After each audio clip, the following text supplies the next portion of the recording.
बड़ी धूमधाम से हुकूमत की तरफ से इस बात को रखा गया, मगर 30 से ज़्यादा एमपी यहाँ पर मौजूद नहीं है।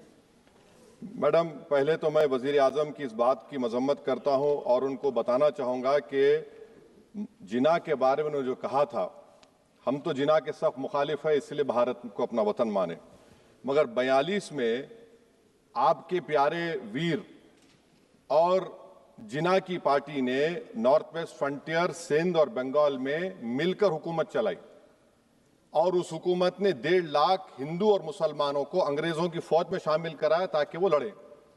तो किसी शायर ने अच्छा कहा था वजीर आजम के बारे में कि फरेब देकर जमाने को पारसा ना बनिए, इन्हें कहो कि वो बंदा बने खुदा ना बने, अमीर शहर यही चाहता या हजरत कि हमारी चीख गले में रहे सदा ना बने।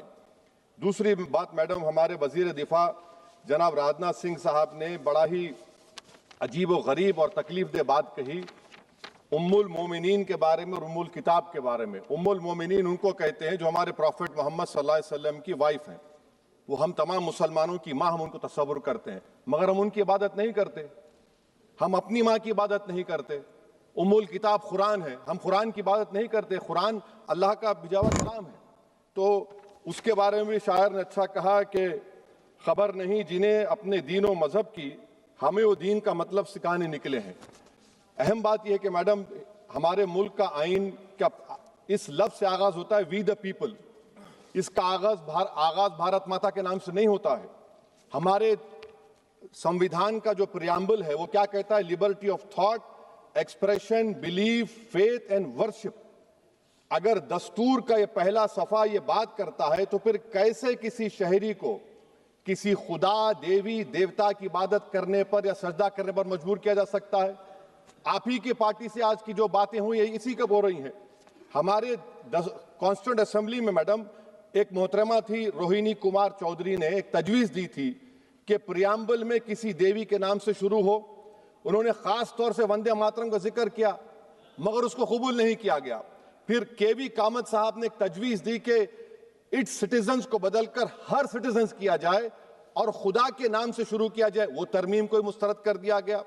हमारे संविधान का उसूल यह है कि भारत क्या है, उसकी अवाम है, अवामी कानून की मुसन्निफ है, अवाम की मर्जी से सबसे बालातर है, अवामी हाकिम है। मुल्क किसी खुदा, देवी, देवता, मजहबी इलामत के नाम से नहीं चलता, ना मुल्क किसी एक मजहब की मिल्कियत है। इसीलिए बाबा साहब अम्बेडकर ने क्या कहा था? उन्होंने मदर इंडिया के नजरिए को मुस्तरद किया। बाबा साहब ने एक नई इस्तिलाह वजह कर दी और कहा कि भैक्षित भारत, ये बाबा साहब अम्बेडकर ने कहा। अब मैडम, अगर मजहबी आजादी इस आइन का बुनियादी उसूल है तो सवाल ये पैदा होता है कि उस वक्त हमारे जो कॉन्स्टिट्यूंट असेंबली के प्रेसिडेंट थे जनाब राजेंद्र प्रसाद साहब ने किस बुनियाद पर वंदे मातरम को कौमी तराना करार दिया? ना तो कोई सेक्यूर रेजोल्यूशन है इसके बारे में।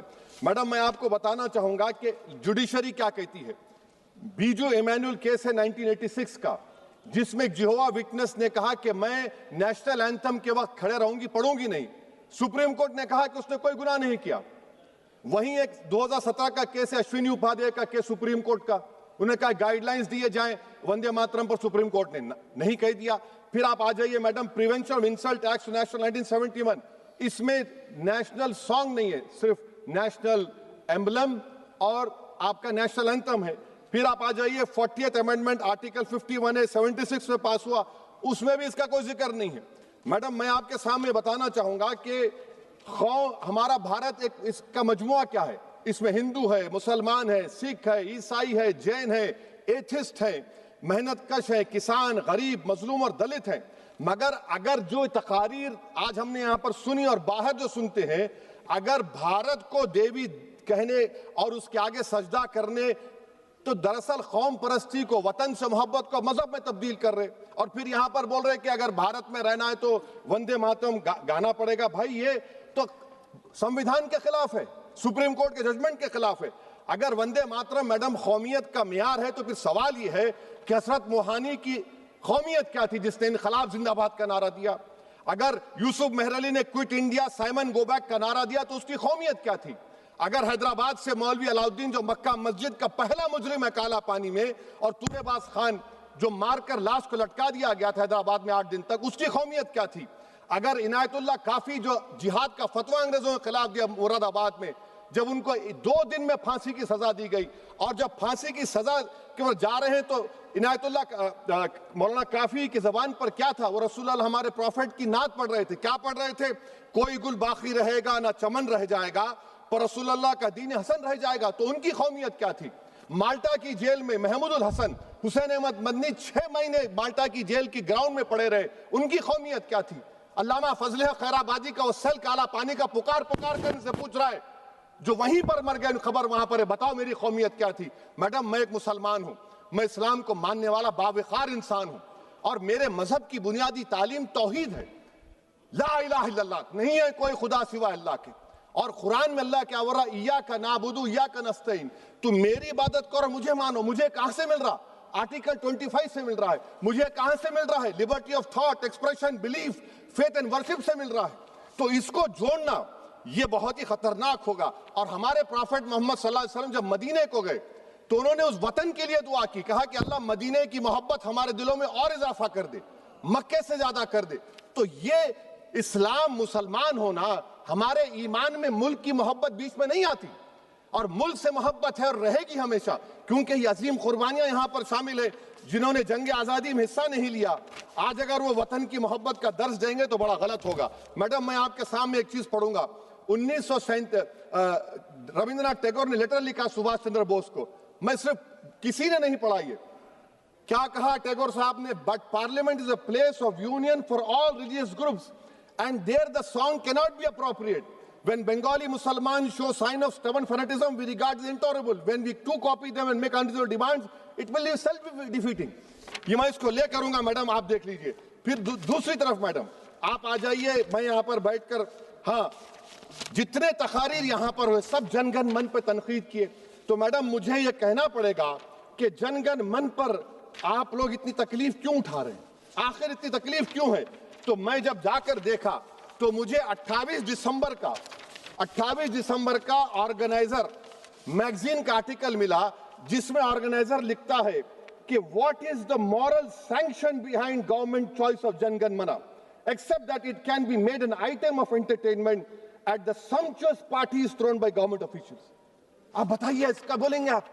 और फिर उसके काइंड कैसा करते हैं? It will mean we can not love our motherhood. Madam please, it will mean that Vande Mataram is buried alive with the word Jan Gan Mana on the tombstone, for the tomb will also be of Jan Gan Mana of the will of the people. इस पर आप क्या बोलेंगे? Madam, मैं आपको ये बताना चाह रहा हूं कि वतन की मोहब्बत हमारे लिए बहुत अहम है, मगर ये बताइए हमको कि अभी मैडम यहाँ पर आनंद मठ के बारे में बहुत कुछ कहा गया। मैं सिर्फ 2 मिसालें आपको देता हूं। आनंद मठ के पेज नंबर 70 और 80 को पढ़ लीजिए। इसके बाद सनातन जहां मुसलमानों के घर पाते थे, इन्हें आग लगा देते थे। आप पेज नंबर 98 पढ़िए। हमें सिर्फ इन मुसलमानों को जड़ से खत्म करना है, क्योंकि खुदा के दुश्मन बन चुके हैं। फिर आप पेज नंबर 115-16 दीजिए। फिर मुख्तलिफ इलाकों में मुसलमानों को सदा देने के लिए भेजे जाते, जहां मुसलमान आबादी नजर आती जला दिया जाता। फिर आप देख लीजिए मैडम, सफे नंबर 120 पेज 120, बंकिम लिखते हैं कि सनातियों को मालूम नहीं था कि अंग्रेज हिंदुस्तान को निजात दिलाने वाले हैं। ये आप क्यों कर रहे हैं? अब आप मैडम, मैं आपको पेपर्स दे कर दूंगा। मैडम, भारत में हमारी आजादी इसलिए आई और बरकरार रही कि हमने मुल्क और मजहब को एक चीज नहीं बनाया।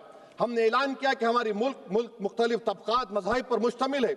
हमारे मुश्तरका तकदीर हमारी कौमियत का सरचश्मा है। यह खास जबान, सखावत, मजहब नहीं है। अगर वंदे मातरम का मतन कौम और मजहब को एक बना देता है, अगर हम इसे टेस्ट बनाते हैं वफादारी का, तो फिर मान लीजिए कि यह गांधी, अंबेडकर, टैगोर, बोस और लाखों आजादी के सिपाहियों की सोच को छोड़कर गोडसे की सोच की हिंदू कौमी परस्ताना, मैडम खत्म कर रहा हूं, हिंदू कौम परस्ताना को अख्तियार करेंगे। मुझे वतन से बेइंतहा मोहब्बत है मैडम, और इंशाल्लाह हमेशा रहेगी। मगर बावजूद इसके कि मेरी मस्जिद, मेरी इबादत गाह, मेरे कपड़े, मेरे कारोबार पर हमले होते, मगर मैं फिर भी कहता हूं कि वतन मेरा, हर वतन को हम छोड़कर नहीं जाएंगे। मगर हुब्बुल वतनी का क्या मुतालबा है? हुब्बुल वतनी ये कहता है कि वतन से मोहब्बत है तो जुल्म को खत्म करो, गरीबी को खत्म करो, बेरोजगारी को खत्म करो, जबर का खात्मा करो, अमन का गहवारा बनाओ, पाकिस्तान की दहशतगर्दी को खत्म करो, एक्सप्लॉयटेशन को रोको, शरारत को रोको, मुल्क के खिलाफ की जाने वाली साजिश खत्म करो। मैडम, भारत एक चमन है जहां पर हर फूल को खिलना चाहिए, और अगर कोई इस फूल का अगर पूरे फूल खिलेंगे तो उसकी खुशबू से ये वतन मुअत्तर होगा, मगर अगर इस चमन का माली ये कहेगा कि एक ही फूल खिलेगा, तो मैं जिम्मेदारी के साथ कह रहा हूं, अगर एक ही फूल खिलेगा तो वो सहरा बन जाएगा और माली माली नहीं रहेगा, वो जल्लाद कहलाएगा। तो इसीलिए मैडम हम उम्मीद करते हैं कि हुकूमत इस पर जोर जबर ना करे। मेरा राइट है, यकीनन मैं जानता हूं कि आजादी के लड़ाई में वंदे मातरम का नारा था, मगर अगर आप इसको जबर करेंगे तो ये संविधान के खिलाफ है। वफादारी का सर्टिफिकेट हमसे मत लीजिए मैडम, खत्म कर रहा हूं। वफादारी का सर्टिफिकेट हमसे मत लीजिए। आपके बुजुर्गों के कोई एक किताब में लिख के क्या लिखा है बता दीजिए, कहां पर क्या लिखा हुआ है। तो मैं मैडम मैं इस शेर पर अपनी बात को खत्म कर रहा हूं मैडम, मैं इस शेर पर अपनी बात को खत्म कर रहा हूं मैडम, मैं अपनी बात को खत्म कर देता हूं मैडम, क्योंकि आप बहुत जल्दी में हैं। कि भारत जिंदाबाद, हिंदू मुसलमान जिंदाबाद, दलित जिंदाबाद, ईसाई जिंदाबाद, आदिवासी जिंदाबाद, जो किसी खुदा को नहीं मानते वो भी जिंदाबाद, और मैडम सब पिछड़ा सब आ गया इसमें। तो हम उम्मीद करते कि इस रूह को आप समझेंगे, अगर आप सिर्फ अपनी आइडियोलॉजी को लेकर चलेंगे। और आखिर में मैडम, जनाब बंकिम चंद्रा साहब के बारे में मैं आपके सामने डॉक्यूमेंट लेकर रहा हूं कि उन्होंने बीए का एग्जाम पास नहीं किया था, 7 मार्क्स से फेल हो गए थे, ये भी रख रहा हूं। तो आप जिसको लिटरेरी जायंट बता रहे, ये नहीं है। बहुत बहुत शुक्रिया। धन्यवाद।